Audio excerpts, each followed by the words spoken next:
I never thought that I would live in a country like this. I never thought that I would live in a country where the people are afraid to have an opinion, to speak their mind, and to talk about what they see happening around them. I never thought that I would live in a country where the media, the television companies and newspapers use blackouts and withhold important information about crimes and who committed those crimes in order to misinform the people of that country. I never thought that I would live in a country where the press and the media slander, attack, and tell downright lies about anyone who does not agree with the opinions of the politicians of that country. I never thought that I would live in a country where the police are used to threaten, intimidate, and imprison anyone who dares to challenge the decisions made by that country's politicians.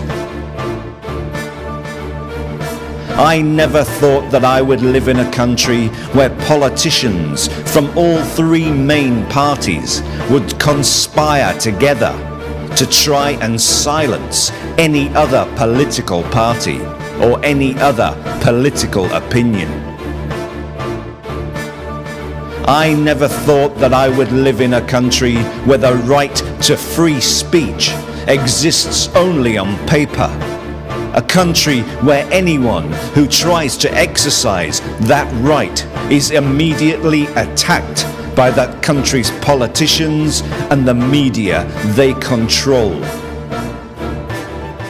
I never thought that I would live in a country that has a violent mob who openly say that they only exist to deny the rest of the population their right to free speech, democracy, and to challenge the decisions made by that country's politicians. And I never thought that I would live in a country where the politicians and government back, support, and finance that violent mob and use it to threaten, intimidate, and violently attack anyone who disagrees with them. But I do live in a country like this. And so do you.